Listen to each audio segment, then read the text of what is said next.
What's going on, guys? I hope you're all having a great one today, guys. So if you guys know who I am, my name is Jem Poles. I am a eBay/TCG player, online reseller, and I sell specifically Pokemon cards. So a little bit about me. I started my Pokemon reselling journey right around last year of January. So I've been doing this for over a year, I would say now. And last year in 2023, I did about $20,000 in sales. I did about 17K on eBay, and I did about 2,500 on TCG Player. You combine those, that gives you a little bit over $20,000 in sales. And in this video, guys, I'm going to go ahead and just give you guys what has worked for me so far in terms of my experience. So if you guys have been thinking about starting a TCG Player account or an eBay account, and you want to start reselling your cards or just collections in general, definitely stick around for this video, because this video is definitely going to break down step by step. And this is going to be a tutorial of everything that I do on a daily basis with my own TCG business. And there might be some things in here that may answer a lot of your questions. This is also for beginners who are just, who want to just start. And this video is also for people that have been doing it for a while, and they might find something that might help them with their storefronts. So without further ado, let's go ahead and get right into the video, guys. So step number one is going to be basically for the beginners who have been thinking about starting a TCG store. And that's basically, you're going to want to sign up on eBay.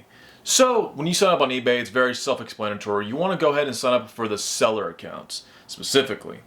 Like I said, you sign up on websites. It's pretty simple to sign up for a seller's account. You go ahead and sign yourself up. You get yourself situated and everything like that. Once you're signed up and you're ready to go, and you have an eBay seller account, then you're ready for the next step. And this next step is going to be the most crucial one. So stick around for the next one. So step number two is that you want to sell your own collection. This is going to be mainly for the newer guys. This is going to be for the beginners who are just starting off. You don't have any sales, you have no sales experience, you haven't sold anything. You want to start off with your own collection. I'm pretty sure that whoever's watching this video right now, I'm pretty sure you have a huge collection probably, or you might have a little collection. It doesn't matter what it is. You might have a collection that's worth $100. You might have a collection that's worth $1,000. You might have a collection that's worth $10,000. Whatever dollar amount that is, whatever value that is worth in your own collection, you want to go ahead and start off by breaking that down, and you want to start selling that. So the reason why I always advise people who are brand new, who have never sold anything before, I always tell them to start off with your own collection. There's two reasons for this. Reason number one is that it's very simple. There's no pressure. You're not taking money and buying collections, and you're not even knowing how to buy it and how you should buy it. And then number two, you're getting in practice. That's very important at first.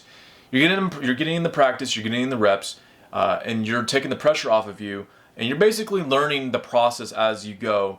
Depending on how big your collection is, it can take a while to break that down. So during that time, it's very crucial, I would say, to really get in practice selling, just in general. So starting off with your collection is very highly beneficial, and I really strongly recommend it. Start off with your own collection. If you don't have startup capital to put up front, even if you do have startup capital, it's just a smart idea just to sell off your collection. That way you get the practice in. That way you know what to look forward to once you go further into this journey. So step number three, let's go ahead and begin the whole process. So once you decide that you're going to sell your collection, you want to go ahead and audit your cards. You want to go ahead and start inspecting them, okay? Usually for me, I put my cards underneath a lamp, right? And with the lamp, you're able to see all the exposure of the front and the back of the card. Typically with this, you want to accurately condition your cards. That way when you list your cards on eBay, the customer knows exactly what the condition is going to be. The customer sees the photos, and that way it protects you as the seller. That way you're not giving out false descriptions. That's very important. There's going to be 4 different conditions, of which I follow TCG Player's guide. TCGplayer.com has its own guide of basically knowing how to condition your cards and what to look for. So there's going to be near mint, there's going to be lightly played, there's going to be moderately played, and there's going to be damaged. Go through TCG Player's guide and read up on it. That way you know exactly what to look for. Depending on how many defects that's going to be on each card is going to basically determine the condition of the cards. So go ahead and read up on TCG Player's guide and basically follow that as your guide for conditioning. So step number 4 is going to be photos. Once you are done inspecting your cards, once you are done auditing your cards, you want to go ahead and produce photos for your listings on eBay. With photos, it's pretty simple. For me, I only take 2 photos. I take the front and I take the back. And I put it underneath my lamp. I take a very close-up photo of the card, front and back. Very simple. It should only take you 10 seconds. 5 seconds on the front, 5 seconds on the back. And you can do this with your iPhone, smartphone, Android. Doesn't matter what phone you have. Don't do it with a fancy camera. You don't need a fancy camera. You don't need any of that. You just need your phone. And I'm pretty sure everyone that's watching this has a phone, access to a smartphone, whatever the case may be. So just do it with your phone. It's very simple. Front and back, you only need 2 photos, 2 close-ups, and it's very efficient. And it definitely saves a lot of time. You don't need multiple photos for one card. It's very unnecessary. People are gonna buy basically from what they see with just 2 photos. That's basically what all customers need to see, which is the 2 photos underneath the light, good lighting and everything like that. I would say put it behind a white background, a white piece of paper, I would say, and it's very simple, guys. Alright guys, so let's go ahead and get right into this clip. So I went ahead to basically switch over to my monitor and do this voiceover with you guys really quick and just show you guys the screen of what your listing is going to look like. This is going to come from my iPhone. I did a little, screen recording for this segment, and this is for my phone. And like I said, I list from my phone all the time. I never list on the computer. I just like the phone version better, to be honest with you. This is an iPhone. So if you have an iPhone, this is probably what's gonna, what's gonna look like. If you have an Android, it's gonna look different. If you have another smartphone, then it's gonna look a lot different. But nonetheless, this is what's going to mainly look like when you are starting off your listing. So now with your listing, this is very important. You got to do everything correctly with your listing, because if you don't, eBay's algorithm will not expose your listing.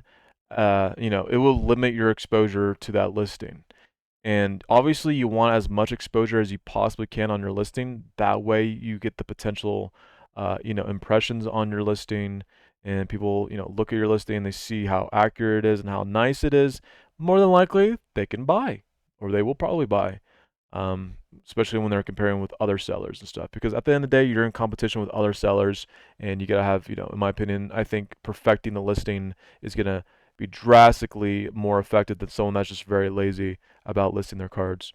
So let's go ahead and get right through it right now. So first things first, you want to have your photos be clear.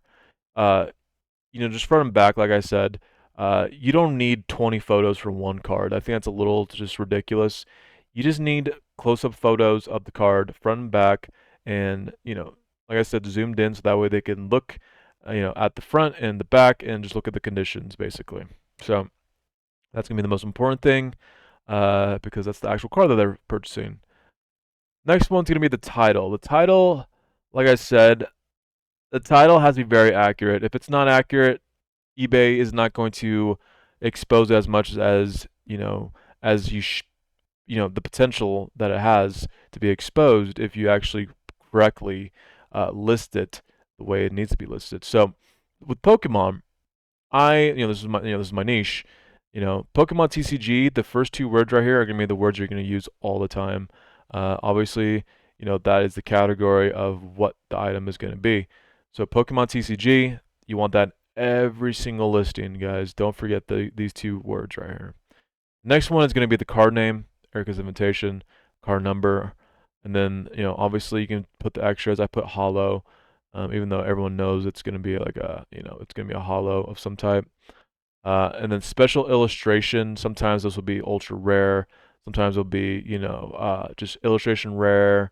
Full art. Whatever the case may be, but you definitely want to put this word specifically of what type of rarity it is. That's very important. And then your condition of the card. So near mint, and then NM, which is, obviously near mint. So that's very important. You want to do that pretty much for every single card. The card, obviously the category, the card name, the card number, what type of, surface is the card? Is it a hollow, non-hollow, common, uncommon, whatever the case may be, right? And then the rarity of the card, and then the condition of the card. Very important stuff. So moving right along. So the next one is going to be the description. Description is very simple. All you got to tell the customer is that the card is near mint. That's going to be the most important thing in the description. The card is near mint. That's all you put. If it is near mint. Now, let me go ahead and pause this really quick. Now, for example, let's say the card is lightly played. Okay. Let's say the card really is lightly played. You need to put in the description that the card is lightly played, and you need to put the defect, like what is wrong with the card. If the card has like, some scratches on the back, you need to make that apparent in your description. Say that card is lightly played, card has some scratches on the back of the card. You know, if there's scuffing on the card, if the card is bent a little bit on the corners, you need to put that in the description and put the accurate condition of the card. But with near mint's the only condition where you don't need to list anything because the card is it's near mint. It's almost perfect, right? So, description's really, really, really small. Just a few words, maybe a sentence if it's, if there's something wrong with the card, and then boom, that's it. You move on. And then with the pricing, you put your pricing. Obviously, you want to go by market price. I always go off of market price. Market price is always going to be your best bet of, what your price should be. Moving right along, your shipping. You always want to do 1 ounce, 7x4 by 1. That's gonna probably pretty much be that's gonna be the size of your envelope. Okay. And then you want to do free shipping. I always do free shipping. And then you want to do this eBay standard envelope. This is gonna be right around 64 cents, 63 cents. I don't know why I went right here though. And then you want to do ship internationally. So you always want to, have the possibilities that someone's gonna want to buy from, international. I don't get too much international sales. I think I've only gotten like 10 in my entire like eBay career. But you always want to have this option open for people that are, international. And with the shipping cost, you definitely want to up the shipping because shipping international, guys, is very, very expensive. So definitely keep that in mind when you are, doing this.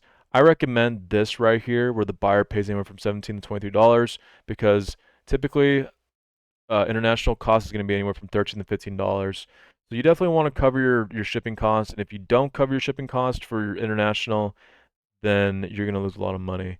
And don't be, just keep that in mind. It's not fun to lose money off of international shipping if you miss this step right here. List. So I hope that helped, guys. Showing you guys exactly what to do and how to list your card. And yeah, let me know if you guys have any questions in this section. This is a kind of a long section of this video. Pretty much, I would say this is probably like the longest section of this video. But I think this is very important, and I think every minute counts. You need to definitely pay attention to this and make sure you utilize this the best way you possibly can. So hope you guys learned something from this section. Now let's go back to the actual video. All right, so awesome, guys. Now we're moving on to the packing and shipping, which is step number 7. So, step number 7. Once you go ahead and list your cards and your listing is up and ready to go and eBay's algorithm is doing its thing with your listings and pushing out your listings to potential customers, once you get those conversions, once you start getting those sales, ching ching, that's where you're going to hear on your notifications, then it's time to pack and ship. So, packing and shipping. So the supplies that you're going to need to pack your cards is that you're going to need an envelope, you're going to need a team bag, you're going to need a penny sleeve, and then you're going to need a top loader. And also you're going to need a sheet of paper. And I'm going to go ahead and explain what you're going to do with this sheet of paper. So let's go ahead and get through the steps. So go on ahead and sleeve up that bad boy in that penny sleeve. Once you're done doing that, you're going to go ahead and take your top loader. And this is very crucial right here, guys. I'm going to go ahead and explain this part right here. You want to go ahead and take the opening of that penny sleeve, and you want that to go in first in your top loader. And I know a lot of people who do the other way around. The reason why you are putting the opening of the penny sleeve first into that top loader is because you are adding another layer of protection. If you do it the way that everyone else does it, you are risking that card to get damaged. You never know if rain, snow, doesn't matter what it is, sweat even, can seep into that envelope, can seep into that team bag, As soon as anything like that can seep into the team bag, and if that card is open the way most people sleeve up their cards and top load their cards, those cards will be damaged. When you're putting it the way that I just showed you guys are ensuring that this card is going to be pretty much 99% protected. There's going to be nothing that's going to penetrate anything that's going to be able to damage this card. It's very important, guys, to pay attention to this step right here. So after you're done top loading your card, now you are ready to put it in a team bag. Go ahead and slip that bad boy in a team bag. Go ahead and seal up that team bag once you are done. Then you want to go ahead and grab your envelope and grab that piece of paper that I showed you. You want to go ahead and grab a piece of painter tape. Do not do scotch tape. You want to have painter's tape. It's a lot easier to get off. And you want to go ahead and take that piece of painter's tape and you want to go ahead and tape that team bag onto that piece of paper. Once you're done doing that, go ahead and fold that piece of paper neatly. And once you're done folding that, you want to go ahead and stick that in your envelope. And then once you are done doing that, grab that envelope. If you already have a pre-seal, go ahead and just rip off that thing and just go ahead and seal it. Envelope is good to go. Grab your label that you printed out from your printer. Go ahead and tape it onto your envelope. Or if you have a thermal printer, go ahead and stick that label on to your envelope. And now you are ready to go. You are ready to ship this item to your customer. And once you are done doing that, you are ready to go to the post office and you are ready to ship that item out to your customer. Now for the bonus. The bonus is going to be actually the most important thing to keep this repeated action, and it's going to be sourcing. Sourcing is actually very, very simple. So, with that being said, the best places that you want to source, my top 3, is going to be Facebook Marketplace, OfferUp, and eBay. These are the places where I source for a lot of my inventory continuously. I source every single day, and I buy collections, weekly, sometimes daily. But this is where I buy a lot of my collections. Sometimes if there's a garage sale, sometimes there's people that are local, I will go to them and I will buy their collections off of them in person.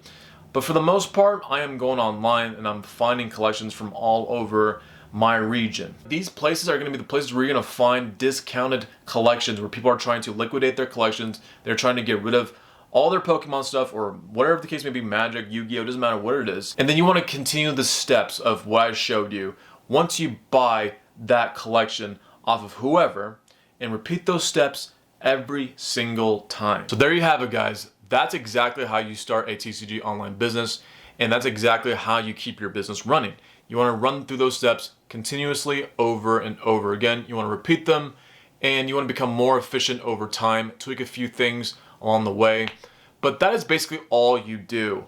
And this is very time consuming. Like I said, if you truly are serious about this Pokemon or TCG business in general, if you are serious about this can be anywhere from 20 hours a week to 30 hours a week. This can be even another second job, guys. This can be a 40-hour-a-week job of all those things that I just listed for you guys. And time efficiency is so important, guys. So I went through a lot of material with you guys, and I know you guys don't have a lot of questions, but go ahead and leave them in the comment section below, guys. And I will be sure to answer any of your questions. And any comments, go ahead and leave some comments, any feedback. I am open to criticism and I'm open to anything. If you guys have anything else to leave for me, go ahead and leave it in the comment section below. I'm going to go ahead and end the video now, guys. If you guys like today's video, go ahead and give me a like and give me a sub if you guys like this channel. I will see you guys in the next one, and sell on, and I will see you guys in the next one. Peace out, guys.